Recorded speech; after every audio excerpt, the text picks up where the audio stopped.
Chers internautes, chers téléspectateurs, bonsoir, bienvenue au journal de Zoom IT News.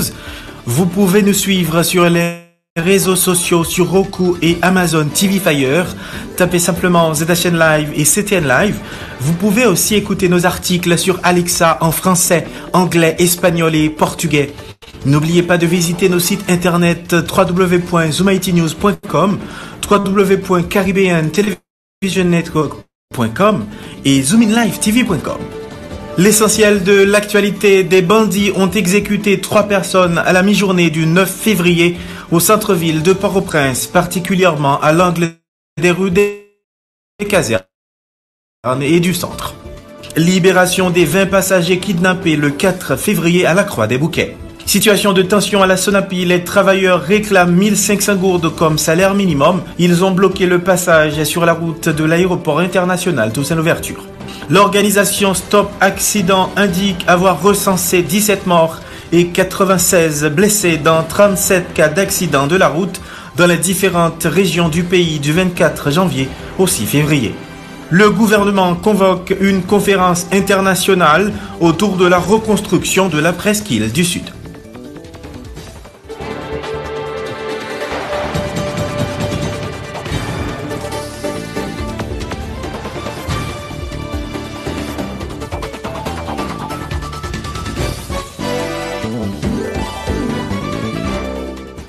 Madame, Monsieur, bienvenue au développement du journal. Des bandits armés ont exécuté 3 personnes à la mi-journée du 9 février au centre-ville de Port-au-Prince, particulièrement à l'angle des rues des Casernes et du centre, a rapporté l'agence Le Facteur Haïti.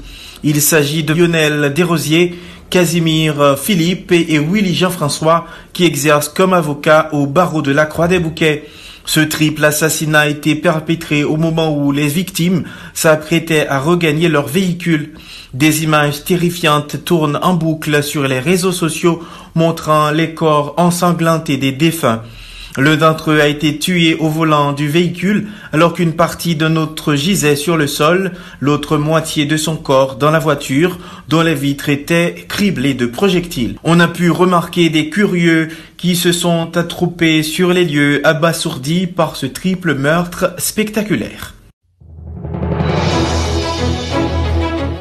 Les responsables de la compagnie Sans Souci Tour ont informé que le gang 400 Marozo a libéré les 20 passagers ainsi que les membres du personnel enlevés le 4 février dernier alors que l'autobus en provenance du Cap-Haïtien allait regagner la capitale. Tous les ex-otages sont sains et saufs, souligne la compagnie de transport dans un communiqué. Les responsables n'ont pas fait état de rançon versée aux ravisseurs en échange de ces libérations. Toutefois, ils se sont félicités du dénouement de cette situation, appelant les autorités à œuvrer en vue du renforcement de l'environnement sécuritaire afin de permettre aux citoyens de pouvoir vaquer librement à leurs activités sur le territoire national. En réaction, le PDG de la radio-télévision Cayenne, également ancien maire de la ville d'Écailles dans le département du Sud, Pierre-Yvon Chéry, se dit soulagé de la libération de sa fille, Fridja Chéry, qui a été parmi les otages enlevés par les bandits du gang 400 Maozo le 4 février à bord de l'autobus Sans Souci en provenance de la ville du Cap-Haïtien. Selon l'ancien maire d'Écailles, les ravisseurs ont libéré sans versement de rançon les otages qui sont sains et saufs après leur libération. Suivez ces déclarations au micro de notre correspondant au CAI, John Filoska. Le dernier petit film qui s'est fait à Chéri, il était une vidéo, il était shooté, il était plus que n'importe combien de mois du côté du Cap-Haïtien. Avec un peu de discussion ensemble avec mon mari, et finalement, ma radio qui est là-bas, à l'étranger, je suis venu pour moi et assurance que j'aime m'expliquer pour Matissan avec Koutnoa là, qui dit que c'est dans l'avion qu'il va me aller voir le camp.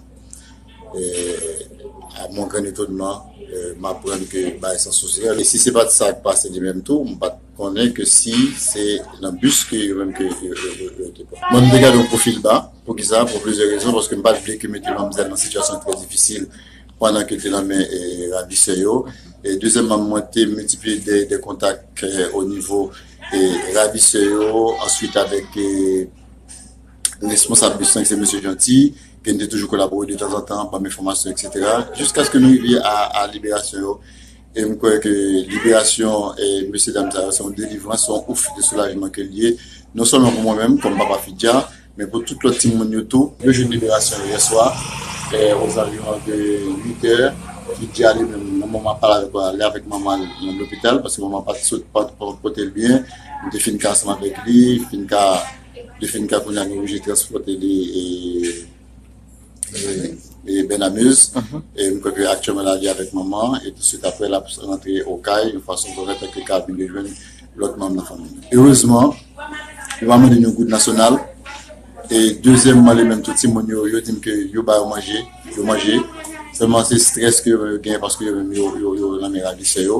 Dans le dernier jour, à mon grand étonnement, et Timon Sayo, par exemple, moi, personnellement, j'ai obligé de faire contact avec un monsieur, mais qui, yo même, te baille pour libérer Timon, mais après ça, Timon va aller, y acheter gâteau, bah, Timon, y acheter bail pour Timon capable, et Timon mettre aller en bien. La tension est montée d'un cran mercredi entre manifestants et policiers lors d'un mouvement de protestation des travailleurs dans les locaux de la Société nationale des parcs industriels Sonapi sur la route de l'aéroport international Toussaint-Louverture. Les ouvriers de la sous-traitance ont observé un débrayage pour protester contre les 500 gourdes qu'ils perçoivent comme salaire minimum.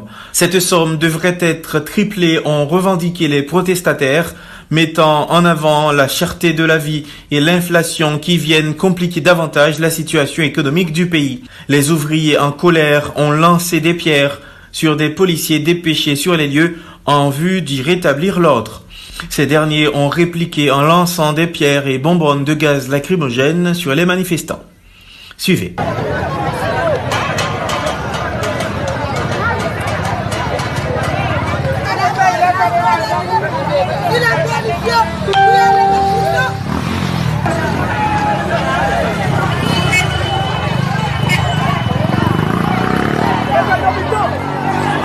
Ça c'est revendication comme là, c'est droit à nous. Il y a 3 ans de l'innovation pour une augmentation. 3 ans pour une augmentation, nous demandons pour augmenter nous. 3 ans, nous demandons 1500 $. Manger pâté. Oh, j'ai bouti de la fait $30. N'a pas $30 machine par jour. Moi-même, d'autres cabarets, n'a pas $30 machine par jour. J'aime 70, j'aime $60. À 11 ans, nous mangeons $30 manger. Nous avons $40 manger. Nous avons c'est 500 gouttes là. Nous avons $10. C'est $15. Nous avons $10. Tout c'est là. Si tu vas manger 500 gouttes pour manger, après ton client, vous n'allez dire c'est crédit, vous avez pour manger. Là, nous toucher. C'est le marron passe dans l'autre route. Pour ne pas l'enlever, vous pouvez marcher. Nous, tout est bâti, nous. Qui est la mettre des copes là? Nous même ouvriers. Nous pas monter travail. Il y a des gens qui travaillent dans la manifestation, mais pour ça, tout le monde est là. Quand ils ont aller, la police pour les nous dans ça, il y a des gens qui sont disposés. Moi-même, je suis obligé de supporter parce que il y a des gens qui ont passé tout le temps. Regardez ça, regardez. Ça honnête. Ouais, ça honnête. Il y a l'hôpital. Il faut faire tout ça là.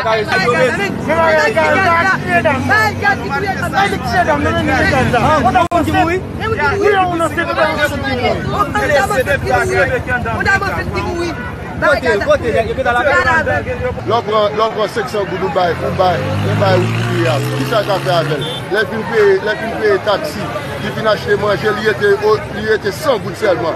Est-ce que à 100 gouttes pour payer l'école de Titi, à 100 gouttes ça va économiser chaque mois pour payer le loyer taille. Côté ça va aller. Nous demandons est-ce que ça n'a demandé, est-ce que le pas beaucoup de policiers qui fait d'accord, viennent nous gaz pour venir tuer nous là. Et ça me connaît moi-même. Je connais me donner à fête qui paye, pour venir faire bien ensemble avec nous. Et nous-mêmes nous connaissons 700 gouttes là-bas qui font rien pour nous. L'organisation Stop Accident informe avoir recensé 17 morts et 96 blessés dans 37 accidents de la route dans les différentes régions du pays du 24 janvier au 6 février. Certains des blessés étaient très mal en point, a déploré cette structure, ajoutant que ces données ont été collectées avec le support du Centre ambulancier national et la Croix-Rouge haïtienne. Ces accidents ont été enregistrés notamment sur la route nationale numéro 3, à l'avenue Martin Luther King, Nazon, Delma, Léogane, Thomasin, sur la route de Frères et à Pèlerin dans l'ouest, à Fond-des-Nègres dans les Nippes, à Savane-Carré et à Limonade dans le nord. Le coordonnateur de Stop Accident, Dr Garnel Michel, continue d'appeler au renforcement de la direction centrale de la police routière en vue de limiter les risques liés aux accidents de la route notamment.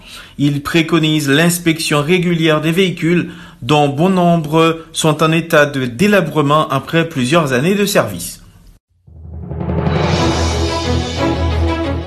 Environ 6 mois après le séisme du 14 août dernier qui avait sévèrement endommagé la péninsule du Sud, le gouvernement haïtien a convoqué une rencontre internationale en vue de la reconstruction et du relèvement de la région. Cette conférence se déroulera le 16 février prochain de 11h à 18h, heure locale à Pétionville, a informé le ministère de la Communication. Lors de ces assises qui se feront en présentiel et en visioconférence, les autorités haïtiennes présenteront le plan de relèvement intégré de la péninsule Sud, PRIPS.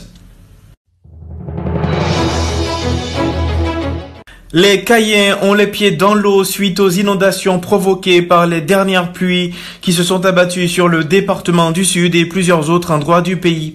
En effet, plusieurs quartiers ont été envahis par les eaux furieuses. Les citoyens dénoncent l'absence de travaux de curage des canaux qui occasionnent les inondations dans la ville à chaque averse. Compte tenu de son positionnement géographique très bas par rapport au niveau de la mer, la population cayenne risque gros de la vie de plusieurs citoyens interrogés mercredi par notre correspondant permanent John Filoska. Suivez ce reportage de Kenchiz Ismaïla Dazma. La troisième ville d'Haïti peine encore à se relever après le terrible séisme ayant ravagé le Grand Sud le 14 août 2021. Plus de 6 mois après, les séquelles sont encore très visibles. En termes d'assainissement, l'état de la ville des Cayes laisse à désirer. La mairie locale se dit consciente des menaces planant sur la vie des citoyens, menaces dues à l'insalubrité. L'agent exécutif intérimaire Marie-Michel Sylvie Rameau se contente à indiquer que la ville est une cuvette, facile à être remplie d'eau. La ville est à risque encore plus parce qu'elle est traversée par 2 rivières en plus d'être proche de la mer. La mer en face, 2 rivières de chaque côté, c'est seulement vers le nord qu'on est capable de déplacer. Donc si on a investi dans la ville là, par rapport à qualité du sol, l'eau a fait c'est alluvions et débris qui composaient le sol là. Et puis de l'eau il y a fleur de sol. Donc si on a construit, il faut que non seulement on construit de manière durable, il faut investir comme moi de manière raisonnée, de manière réfléchie. Donc il est plus bon sur déplacer ou investir comme là en dehors de la ville. C'est vrai que c'est une ville commerciale, mais ville là il y a risque. Parce que nous avons menace la mer qui est en face nous. Le curage des canaux à la ville des Cayes est une urgence selon cet ancien maire de la ville. Pierre-Yvon Chéry estime que la population doit être éduquée à une meilleure gestion des immondices. Ce qui, dit-il, pourrait aider à éviter les inondations. Son droit a fait ce qu'il faut pour assainir la ville, soutient l'ancien édile. On remarque que pendant que nous avons toujours un curage, nous toujours une équipe qui a travaillé au niveau Rivière-Reno, qui a travaillé dans tout le pays de façon pour permettre que parce que nous avons une mentalité là qui nous fait que nous obligés toujours à faire éducation pour pas suspendre jeter fatra dans rigole. Parce que quand pas quelqu'un automatiquement la pierre tomber, c'est la rigole là qui fatra. Quand pas quelqu'un c'est la terre là qui fatra. Qui fait que à chaque fois que ou là qui fatra à terre, le rivière de rigole là on a c'est boucher. C'est ça qui fait que c'est extrêmement important pour au moins que l'Amérique capable passer déjà plus souvent de façon pour passer fatra la camino. Deuxièmement, faut au moins quelqu'un plus équipement que mettez au niveau rigole permettre que le capable retirer patrayo pour éviter que l'île pas d'inondation. Plusieurs autres riverains cayens s'inquiètent également de l'état de délabrement de la ville. Selon eux, trop d'objets usagés occupent la chaussée. Ils invitent la mairie de la ville à être plus vigilante, tant au niveau de la propreté qu'au niveau de la circulation routière. Donc, ça vient mettre dans le canal là, qui barre le canal là. Donc, la mairie a fait tout ce qui est possible pour voir comment elle a retiré ça dans la route là. bout de l'eau a été passé parce que bout de l'eau a pas monté en bagarre, il y a la partie de la caillou. Quoi ça problème là pour nous? L'eau ça qui va sortir, l'eau ça qui passe fait descendre comme ça. Le gouvernement vient d'annoncer une conférence internationale autour de la reconstruction de la presqu'île du Sud, laquelle doit se dérouler le 16 février à Pétionville. Les autorités annoncent également la présentation du plan du relèvement intégré de la péninsule Sud, PRIPS. On se le rappelle, lors du séisme du 14 août 2021, plus de 130 000 maisons ont été détruites ou gravement endommagées et des infrastructures essentielles, notamment des routes et des ponts, ont été démolies. 1250 écoles ont été touchées, affectant plus de 300 000 élèves et 97 structures sanitaires ont subi des dommages, sans oublier les 2246 morts, 12 500 blessés, tandis que 800 000 personnes en ont été directement affectées selon le bilan officiel. Kenshid Ismail Adazma et John Filoska, Zoom Haïti News. Des signataires de l'accord du 11 septembre annoncent une manifestation le 17 février prochain dans la capitale dans le but d'exiger le respect du document. Ces activistes ont indiqué que le Premier ministre n'a toujours pas respecté ses promesses 7 mois après avoir paraphé cet accord.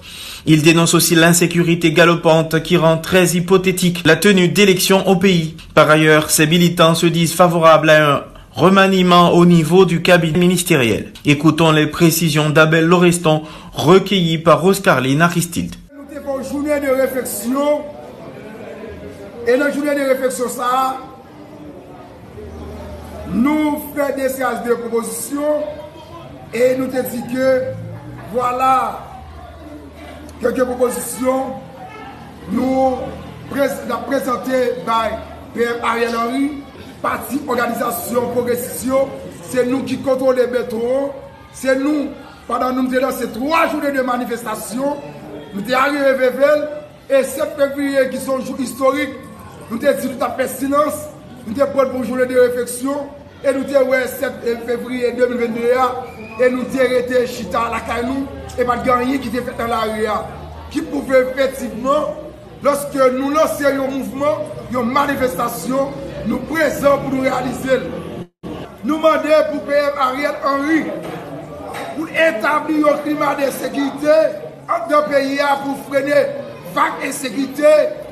Nous exigeons PM Ariel Henry pour faire un remaniement ministériel le plus vite possible pour répondre à besoin des plans pour continuer chita à parler à tout secteur. En tant que pays, pour que nous arrivions, nous sommes terrain d'entente, pour que nous puissions organiser l'élection dans la fin d'année. D'abord, il faut que la sécurité, il faut que stopper le phénomène kidnapping, pour que le peuple ait senti capable de libre dans notre pays, pour que nous puissions dire effectivement qu'il y a un carré qui a monté, pour que tout le monde ait fait ça, et pour organiser l'élection libre, démocratique, honnête en notre pays. Eh bien, le 17, jeudi 17 février 2022, c'est une 4e manifestation que nous pouvons faire encore. Une manifestation contre grand goût, une manifestation contre la sécurité, une manifestation contre le pouvoir place là, parce que le peuple n'a pas qu'à manger, le peuple est dans la misère. Et nous disons manifestation, ça, M. Ariel Henry, ce matin, la voix du peuple. Et nous allons prendre un show, la bien pris là-dedans, et puis nous avons tout déclaré, place ou pas de nation encore, allez pour aller. Pour sa part, le militant Édouard Saint-Fleur rejette l'idée d'organiser des élections à la fin de l'année pour renouveler le personnel politique du pays. Il remet en question le processus électoral enclenché par le Premier ministre, arguant le désaccord des acteurs, notamment sur la formation du Conseil électoral provisoire. En outre, il réclame une évaluation de la carte d'identification nationale produite par la compagnie allemande Dermalog, soulignant les nombreuses suspicions qui entourent ce document. Suivez les déclarations du militant Saint-Fleur Édouard au micro de Roscarline Aristide. L'ensemble des partis et organisations progressistes pour nous parler avec le peuple haïtien, mais pour nous parler tout avec PM Ariel Henry qui jusqu'à présent pas qu'à continuer mettre accord 11 septembre en application. Eh bien, on a dit, question conseil électoral à élection, Ariel Henry a parlé, il n'y a pas priorité pour le peuple haïtien, il n'y a pas priorité pour les marchands, pour les entrepreneurs, pour les pasteurs, il y a kidnappé chaque jour bibliste. Et deuxièmement, nous dit, le fait que 4 qui t'a dû être accessible pour organiser l'élection en Haïti, ces 4 démarlogues là, on a un paquet de doutes qui planait sous 4 ça. On a rappelé que un ensemble de rapports qui ont été produits à travers 4 ça, qui ont prouvé son 4 qui était fait dans la question de corruption, qui ont prouvé que 4 ça, li pas qu'à faire élection avec elle, parce qu'il faut que, avant même de commencer le processus, il faut que tu aies gagné une sorte de lumière qui fait autour des productions 4 démarlogues là. Et nous avons rappelé qu'ensemble des citoyens et citoyennes qui ont déjà déposé plainte pour question 4 démarlogues là, et bien nous avons dit, ça sont deuxième raison qui pouvait pas qu'on ait gagné élection ni conseil électoral dans le pays d'Haïti. Le fait qu'Ariel Henry pas qu'à appliquer l'accord 11 septembre, non. Question à poser, est-ce que Ariel Henry inspire confiance pour organiser l'élection dans le pays d'Haïti? Une fois que nous finissons de résoudre le problème d'insécurité avec kidnapping, non, et bien ça, nous sommes capables de mettre différents secteurs dans la vie nationale, la chita, autour d'une table pour nous joindre une solution unique. Et bien ça, nous sommes capables de connaître. Mais qui l'est avec qui date n'a qu'à organiser l'élection en Haïti. Le militant Désir Junior Gracia de la plateforme politique Victoire plaide en faveur d'élections en Haïti. Lors d'une conférence de presse mercredi, il dit appuyer le Premier ministre Ariel Henry qui a pris la décision de relancer le processus électoral. Pour l'activiste, Ariel Henry a la volonté d'apporter des réponses à la crise. Désir Junior Gracia au micro de Rodney Aimable et Kenchiz Ismaïla Dazma. Plateforme politique Victoire t'es apprécié façon PM Ariel Henry apprendre nèg Montana yo pour yo pas goumen pour mosso pouvoir mais plutôt travail pour mettre démocratie campée dans bon gens conditions qui mande référendum sur rail pour faciliter peuple haïtien voter libre dans élection sans gang 100 000 gouttes qui pral gain pour fête là. Pour ça qui concerne les questions insécurité, le Premier ministre là pral mettre tout terroriste à kidnapper en bas code. Pendant que yo pral tout profiter encadrer police là, à mettre sous pied un nouveau programme pour bandi yo apprendre un autre métier. Jusqu'à présent, bras PM nan l'ouvri pour tout démocrate. Et il était condamné tentative assassinat yo te manqué fait sous li nan Gonaïve côté tout assassin doué en bas code.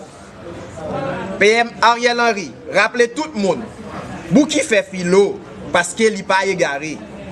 Pays loc fini, barricade fini, néat améo et déposé, zam pour nous pas décomposer. Ça qui pi pauvre, surtout, ça qui dans grand studio, doit joindre Kishoy. Le ministre de la Justice et de la Sécurité publique, Berthaud Dorsey, a honoré plusieurs employés de l'institution lors d'une cérémonie le 9 février. Ils ont été désignés notamment sur la base de leur ancienneté, a indiqué le titulaire du MJSP. Maître Dorsey a aussi fait savoir que ces employés ont toujours su s'acquitter de leurs obligations envers l'institution depuis 40 ans, en dépit de leur salaire exécrable. À l'occasion, le responsable du sous-commissariat du Canapé Vert a été également honoré pour avoir refusé de libérer 2 bandits notoires sur ordre de 2 substituts commissaires du gouvernement de la juridiction de Port-au-Prince. Berthaud Dorsey. Moi, qui j'aime content, les qui fait carrière en Haïti. Et c'est ça qui va compter comme des précédents pour l'autre jeune monde qui a fini. Je ne dis pas ça seulement au niveau du ministère de la Justice, parce qu'il y a l'autre ministère qui a fait carrière là-dedans. Souvent, on n'a pas de monde tellement âgé, mais comparé à une pension au niveau de l'État, ça a dérangé énormément.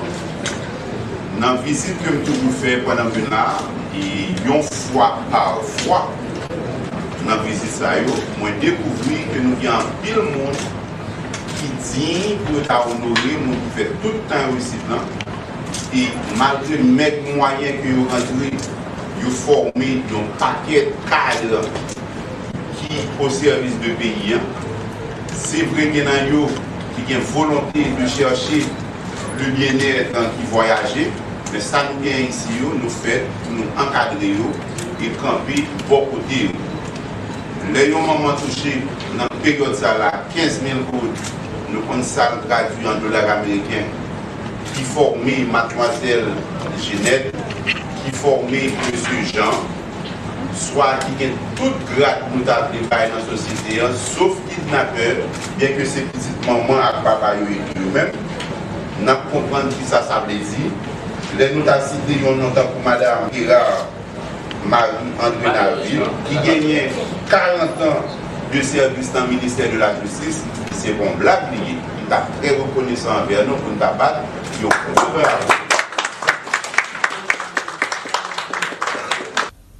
La fédération des bandes à pied réguliers de la zone métropolitaine appelle le gouvernement, par le biais du ministère de la Culture, à leur fournir un support financier dans le cadre des festivités carnavalesques. Lors d'une conférence de presse ce mercredi 9 février, le porte-parole de la FEBASM, Patrick Joachim, dit compter sur Emily Prophète Milsé, titulaire du MCC, dans le cadre de cette démarche. Concernant les raisons sanitaires évoquées par le gouvernement pour annuler le carnaval national, Patrick Joachim estime que le coronavirus ne devrait pas être un handicap au déroulement de cette manifestation socio-culturelle et artistique. Suivez les déclarations de Patrick Joachim au micro de Rose Carline Aristide. Nous avons fait politique, nous avons plus fait marchandage politique. Raison, c'est ça fait que vous n'avez pas de devises. Vous n'avez pas de devises, vous n'avez pas de culture. C'est ça lié. Mais vous avez même dit que vous bagaille. Vous n'avez pas craser qu'il tire dans la pierre. Parce que vous levez aux jeunes, vous pouvez aller dans le pouvoir quitter nous. Quand le cap vient là toujours jeune, ça et les bandes à pied existent, n'a fait carnaval. Depuis que le carnaval c'est bandes à pied. Tout le monde qui vient nous donner c'est après bandes à pied au vini. Depuis le premier dimanche c'est bandes à pied car c'est carnaval c'est nous fini. Même pas raison pour les maltraiter bandes à pied mais il ça. Si vous avez des possibilités pour investir dans bandes à pied pour investir ni jazz ni DJ. Pendant que vous avez 10 000 $ américains, 30 000 $, 160 000 $ pour faire son, nous-mêmes qui sommes besoin. Nous avons besoin de maillot, nous avons besoin d'accompagnement pour nous payer mission convenablement. L'homme c'est milieu pour nous là. Mais on est capable de jouer l'icône, là jouer l'icône pour 3 4 000 $. On est capable de battre pour nous, ces derniers temps là, on est capable de battre pour nous pour 2 000 $. Il faut que nous jouions comme pour nous payer l'examen. Mais il faut que l'État central là ait conscience là pour nous-mêmes qui avons investi là pendant tout le temps ça là. Pendant qu'il y a une crise politique, pendant qu'il y a une insécurité, on n'a pas de plaisir. Les regardez, ils sont dans la carrière, ouais, comment bien se lancer dans l'arrière. Je dis pour prétexte, il y a dit qu'il y a Covid, il y a dit qu'il y a insécurité, l'insécurité là depuis le monde. Je dis à Covid là, tout quelque temps, mais nous ne pouvons pas prétexte pour nous dire pas qu'il y a carnaval. Automatiquement, depuis que nous payons, on a besoin de justifier l'argent carnaval là. Mais nous avons fait nos amis. Côté nous-mêmes, nous jouons comme tout. Il faut demander nous connaître une cop pour nous payer pendant tout dimanche. Il y a des gens qui sortent samedi soir, vendredi soir. Il y a des gens qui sortent samedi soir. Il y a des gens qui sortent dimanche matin. Il y a des gens qui sortent dimanche après-midi. Et nous avons des lieux dans la rue, tout. Si nous avons parlé dans 72 ans, demain matin, nous avons devant primature. À tout drapeau, nous avons honnête. Vendredi matin, nous avons devant le ministère de la Culture. Nous avons dit madame qui dit c'est droit d'auteur. Comment lui-même, je dis à faire arriver dans le pouvoir, il n'est pas qu'à tenir compte des bandes à pied. Il doit défendre le droit d'auteur, il doit défendre la cause ça. Comment on fait arriver dans le pouvoir, pas qu'à défendre le monde.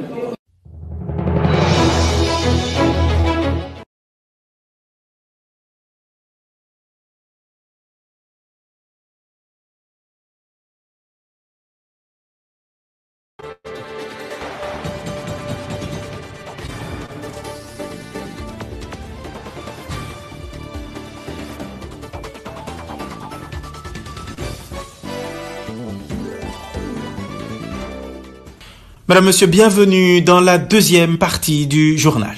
Dans l'international, l'Organisation mondiale de la santé exhorte les pays riches a versé 16 milliards de dollars pour la lutte contre le Covid-19. La propagation fulgurante du variant Omicron rend d'autant plus urgente la distribution équitable de tests, traitements et vaccins, souligne le DG de l'OMS. Plus d'explications avec Kenchiz Ismaïla Dazma. Après avoir invité à la prudence les pays européens qui s'apprêtent à lever les restrictions, l'Organisation mondiale de la santé exhorte maintenant les pays riches à verser 16 milliards de dollars pour la lutte contre le Covid-19.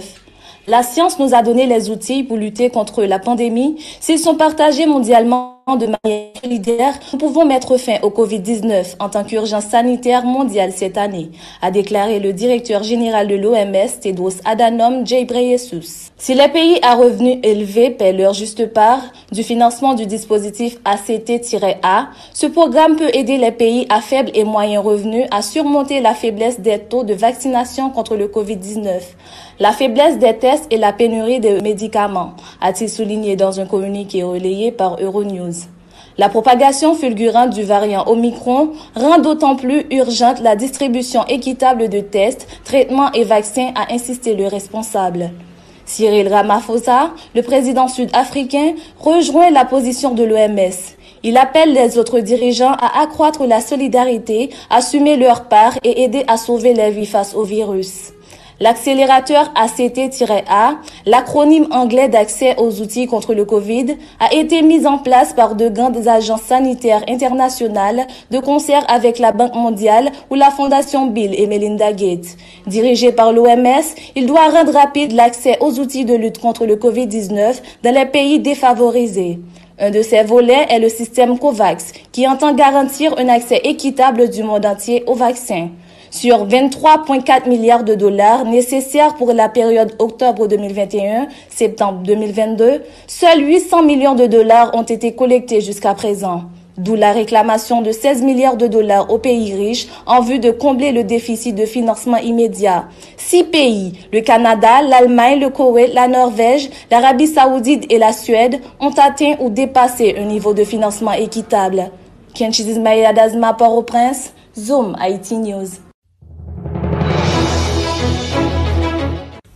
Le Canada fait face à une fronde anti-pass vaccinale. Une partie d'Ottawa a été bloquée par des manifestants anti-restrictions sanitaires mardi, tout comme un pont menant aux États-Unis. Plusieurs provinces canadiennes ont finalement décidé d'alléger certaines mesures. Ce mouvement dure depuis plus de 10 jours. Les manifestants pressurent le Canada à assouplir ses restrictions sanitaires contre le Covid-19 parmi les plus strictes au monde.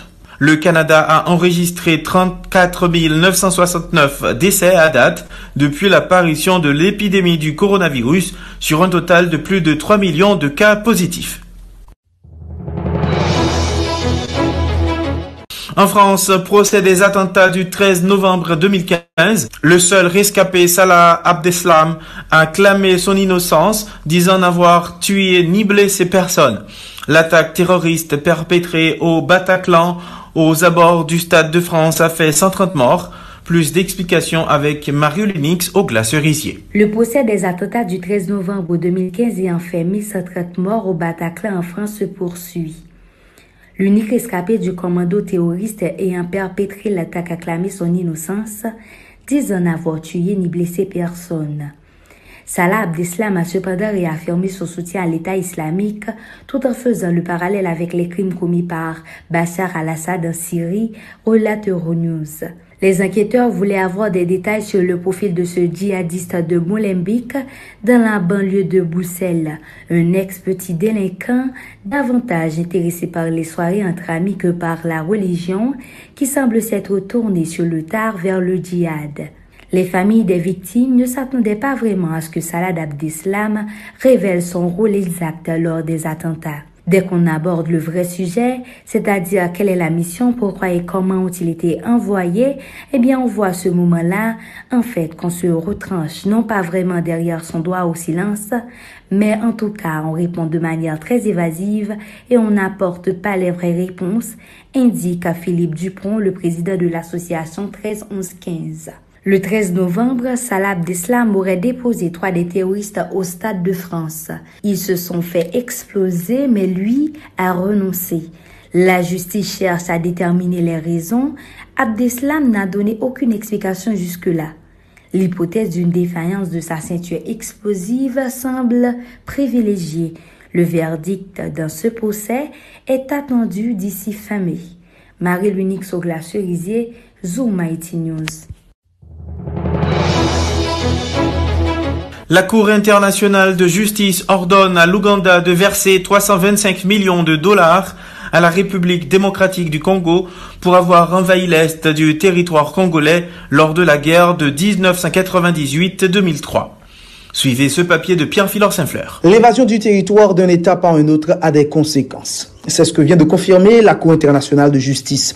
En effet, pour avoir envahi l'est du territoire congolais lors de la guerre de 1998-2003, la Cour internationale de justice ordonne à l'Ouganda de verser 325 millions de dollars à la République démocratique du Congo. Ce montant servait de réparation de Kampala à Kinshasa est loin de ce que réclamait la RDC. Sa demande initiale de dédommagement dépassait les 11 milliards de dollars. La CIG, plus haute juridiction de l'ONU qui siège à La Haye, aux Pays-Bas, a estimé que l'Ouganda devait verser à la République démocratique du Congo 225 millions de dollars pour les pertes en vie humaine, 40 millions de dollars pour les dommages aux biens et 60 millions de dollars pour les dommages aux ressources naturelles, a déclaré la juge présidente de la Cour, Yohan Donog. La CIG a déjà statué en 2005 que l'Ouganda devait payer des réparations pour avoir envahi la République démocratique du Congo pendant la deuxième guerre du Congo 1998-2003. Ce conflit a impliqué jusqu'à 9 pays africains, parmi lesquels l'Ouganda et le Rwanda, qui soutenaient des forces rebelles dans l'est du pays, riche en minerais. Les deux guerres qui ont dévasté le Congo entre 1996 et 2003 ont fait plusieurs centaines de milliers de morts. La juridiction onusienne a en outre jugé en 2005 que l'Ouganda devait être indemnisé pour l'attaque contre son ambassade à Kinshasa en 1998 et la maltraitance de ses diplomates, relatent les médias français. Les deux pays voisins n'ont pas trouvé d'accord sur le montant des réparations malgré plusieurs rapports de l'affaire par la CIG. La République démocratique du Congo a accusé l'Ouganda d'actes de barbarie lors d'audience devant la CIG en avril 2021, évoquant une occupation de 5 ans marquée par de très graves atteintes aux droits de l'homme. L'Ouganda avait à son tour qualifié d'exorbitantes et d'extrêmement excessives les demandes de réparation en milliards de dollars déposées par la République démocratique du Congo. L'Ouganda et la République démocratique du Congo, en effet, entretiennent depuis lors des relations compliquées. Même si des forces armées ougandaises sont présentes à l'est du Congo, en Ituri, pour une offensive conjointe avec l'armée congolaise contre les rebelles ougandaises, présentée par l'organisation djihadiste l'État islamique comme sa branche en Afrique centrale.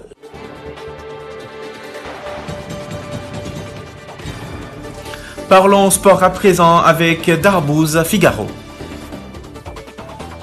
Bienvenue à la rubrique sportive Football Transfert. L'aventure entre Harold Junior Charles et Sibaro se poursuit. Les deux parties ont prolongé leur accord pour une saison supplémentaire.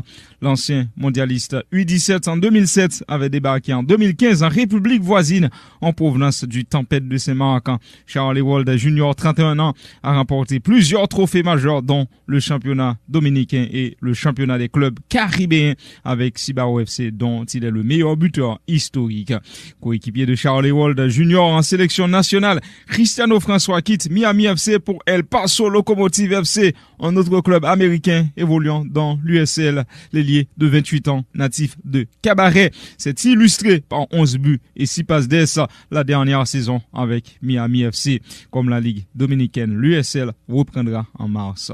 Un autre international haïtien, Ronaldo Damus, serait également sur le marché. Annoncé au Cavalier de Léogane, le jeune buteur a balayé les rumeurs. L'expansionnaire du Real du Cap a conduit Orange County AC vers le titre de champion de l'USL Championship. Le club l'a prolongé au terme de la saison. Nous avons appris cependant que Ronaldo Damus pourrait perdre son contrat car il serait bloqué en Haïti en cause son visa périmé et la fermeture partielle de l'ambassade américaine. La fourmi atomique effectue son retour en Italie. Sébastien Giovinco, âgé aujourd'hui de 35 ans, s'est engagé jusqu'à la fin de la saison avec la Sampdoria. Giovinco, ancien membre de la Juventus, était libre depuis son départ de l'équipe saoudienne d'Al Hilal en août 2021. La 24e journée du championnat anglais de football s'est poursuivie ce mercredi. Manchester City s'est imposé face à Brentford pour consolider sa première place au classement. Les Citizens ont ainsi pris provisoirement 12 points d'avance sur leur dauphin Liverpool qui affronte ce jeudi Leicester City. L'Angleterre qui entend bannir la violence dans les stades. Si elle n'est pas encore parvenue à le faire, elle croit savoir les raisons. Un rapport de la police attribue à la cocaïne le retour des violences dans les stades de football en Angleterre. La police anglaise a pris exemple lors du derby entre Millwall et Crystal Palace en FA Cup le mois dernier. Il y a eu plusieurs consommations de drogue dans les toilettes. La fin du confinement a été également évoquée comme cause probable. En Italie, tombeur de l'Inter lors du derby samedi, l'AC Milan a enchaîné face à la Lazio ce mercredi en quart de finale de la Coupe. Privé de Zlatan Ibrahimovic, les rossoneri ont trouvé les ressources pour faire la différence face au poulain de Mauricio Sarri. Ils rejoignent en demi-finale leurs voisins interistes pour un troisième derby de la saison en Italie qui s'annonce passionnant. L'Inter Milan qui a écarté la Roma de son ancien coach José Mourinho 2-0 mardi grâce à 2 super buts de Dzeko et Sanchez. Les 2 derniers quarts de finale de la Coupe d'Italie se déroulent ce jeudi. Atalanta, Fiorentina et Juventus Sassuolo seront au menu. Coupe du monde FIFA des clubs. Chelsea a confirmé son statut de champion d'Europe en titre en s'offrant à Al-Hilal Riyad ce mercredi dans la deuxième demi-finale. Un succès tranquille pour les Blues qui étaient privés de leur entraîneur Thomas Tuchel atteint de Covid-19. Romelu Lukaku a notamment fait la différence. Chelsea disputera le titre contre les Brésiliens de Palmeiras, tombeur d'Al-Ali 2-0 mardi. NBA, les Milwaukee Bucks ont dominé 131-116 les Lakers hier soir à la Crypto.com Arena. Le MVP grec Giannis Antetokounmpo a compilé 44 points, 14 rebonds et 8 passes décisives. En face, LeBron James a fini avec 27 points, 5 rebonds et 8 passes, mais sans le moindre impact. L'autre finaliste de la dernière saison, Phoenix Suns, continue de gagner après les Bulls la veille. Les Sixers ont fait les frais 114-109. Devin Booker a marqué 35 points. Phoenix est plus que jamais leader de la NBA avec un bilan de 44 victoires et 10 défaites. Les Brooklyn Nets continuent de chuter, battus mardi soir par les Celtics 91-126. Les 3 stars Harden et Irving Durant ont manqué à l'appel. Boston passe devant sa victime du soir au classement. Dallas a maté Detroit 116-86 grâce au passage à son maestro Luka Doncic, auteur de 33 points, 7 rebonds et 11 passes décisives. Les Mavericks mettent la pression sur le Jazz, 4e à l'ouest. Denver de Nikola Jokic s'est offert New York 132-115. Les Hawks ont battu les Pacers 133-112. Les Grizzlies de Ja Morant ont disposé des Clippers 135-109 dans les autres affiches. Tennis, clap de fin pour Juan Martín del Potro, battu par son compatriote argentin Federico Del Bonis 6-1, 6-3 au premier tour de l'Open de Buenos Aires. Del Potro a souligné avoir disputé le dernier match de sa carrière. Il revient d'une opération après 3 ans d'absence sur le circuit. Juan Martín del Potro, ancien numéro 3 mondial, a remporté l'US Open en 2009. Fin de la rubrique sportive. Merci de l'avoir suivi. Voici maintenant le rappel des titres. Des bandits ont exécuté 3 personnes à la mi-journée du 9 février au centre-ville de Port-au-Prince, particulièrement à l'angle des rues des Casernes et du centre. Libération des 20 passagers kidnappés le 4 février à la Croix-des-Bouquets.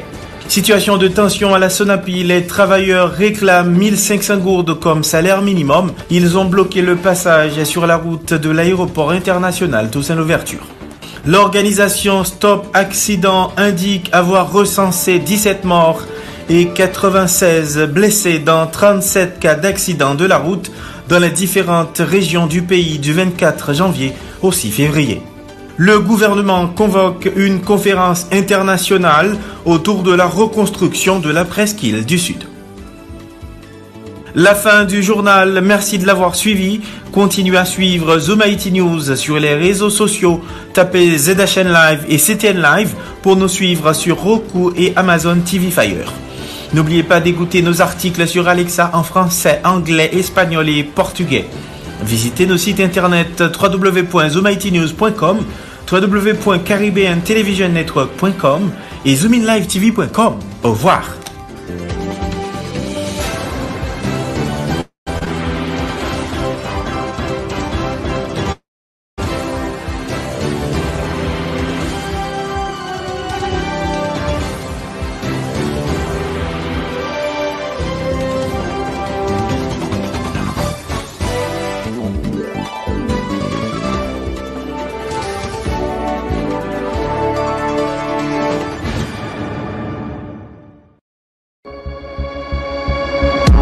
les jours, du lundi au vendredi. Suivez sur nos plateformes en ligne Zoom Haïti News, nos différentes éditions de nouvelles en provenance d'Haïti et partout ailleurs.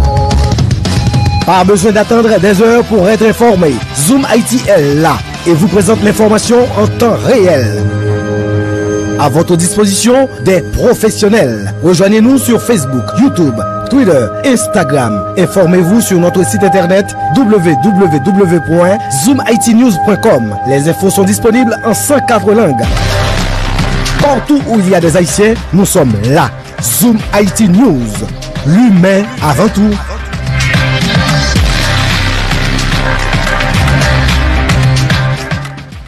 Zoom Haïti News et Caribbean Television Network, plus de 10 sites internet en anglais, français, espagnol et plus d'une centaine d'autres langues. Désormais, vous n'avez plus besoin d'un ordinateur ou d'un téléphone portable. Il suffit de demander à Alexa. Alexa, what are the latest news from the Caribbean Television Network? From Caribbean Television Network News. From Zoom Haiti News Daily. En Zoom Haiti News, français. En Zoom Haiti News espagnol. Caribbean Television Network, en français, anglais et espagnol. Vous pouvez aussi télécharger les applications de Zoom Haiti News en créole, français, anglais et espagnol. Visitez notre site internet sur www.